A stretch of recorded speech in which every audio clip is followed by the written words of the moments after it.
All right, so this is Rhino tutorial number 4.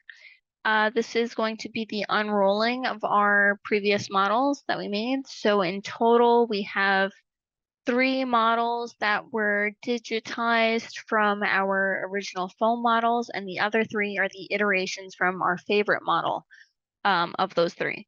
All right, so right now I'm just going to get into unrolling one model that I made in a previous video. So that's here. The first thing that we want to do is always copy the model. Okay, we never want to just work in our original model, because if we ever, if we realize we made a little mistake, it's a lot easier to go backwards than have to start from scratch. Having these little backups does save time in the end of the day. All right, so I made a copy. You can either type in copy paste, or you can drag the gumball tool like I just did. When you, in a Windows computer, when you select the object and you hold down the Alt key and pull an arrow, it automatically generates a copy. All right, so this is going to be, let's just call this model number 2, even though it's the same as what I did before.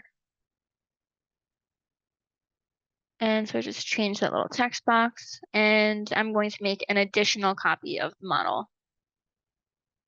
All right, so here I no longer need my base rectangle, and what I'm going to do is Boolean union.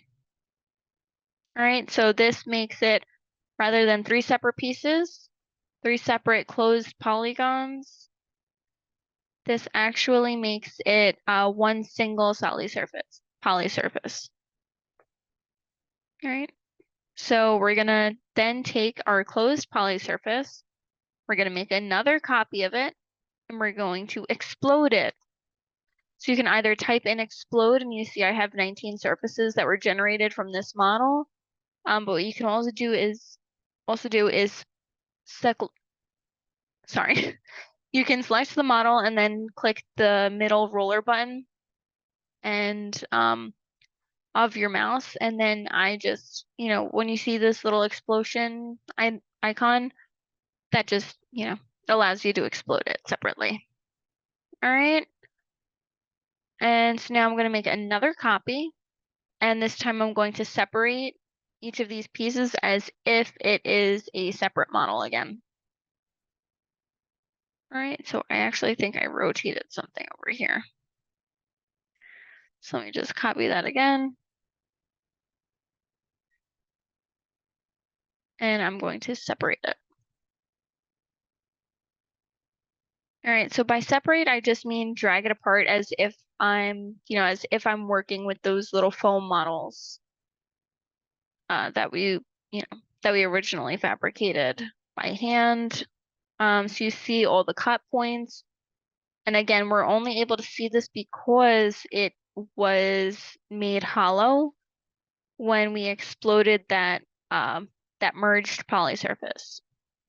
All right, so now we see all these different faces from the model, and we know that if these were all put back in place, aligning these corners, we would have the same original object. All right, so the next step is to, again, make another copy, and now I'm going to type in join, so that all of these polysurface edges become one open polysurface. All right, you can check this by going to your Properties tab on the right-hand side of your screen. You might have a slightly different interface than I do, but just look for your Properties tab, and then for object type, it'll tell you that it's an open poly surface. Once these are joined, you then can move on to the unroll process. All right, so I'm just typing in unroll surface, and for explode, I want it to be not exploded. Like we went over upstairs in room 813 with the CLT. We don't want to explode it because then it's all individual pieces and it doesn't actually make it foldable. So keep explode off, and then press enter. So the 2D unroll likely went to your origin point, And so that's the origin is where the green line and the red line, which those are your two axes on the grid, that's where they meet. Okay, so that was one object. Gonna repeat the command. All right.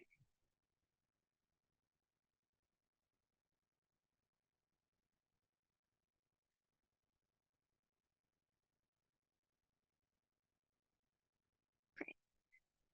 So now I have all of my unrolled poly surfaces,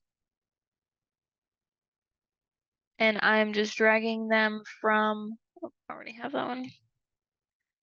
I'm just dragging them from the origin back up to my layouts over here, and I see all three segments. All right, you don't need to make them as, separated. You could squish them in a little bit, as long as they do not overlap. All right, so once you get here, that means you have successfully made an unrolled surface. So now the next step is going to turn this into a line drawing. Now I know we went over making 2D with our isometric views. It's very similar to this. It's just a slight change in the settings. So I'm going to type in make 2D.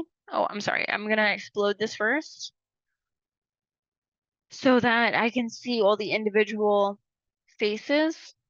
And then I'm going to type in make 2D.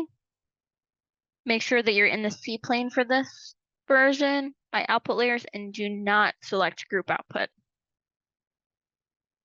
All right, and then you see the yellow lines outlining the surfaces. Just drag that over and we officially have our make 2D. All right, so same steps from below. We copied the model. We made a Boolean union. We exploded that Boolean union. We separated each of those surfaces. We joined each of those separated surfaces to make open poly surfaces. And once we had our open poly surfaces, we unrolled surfaces one by one.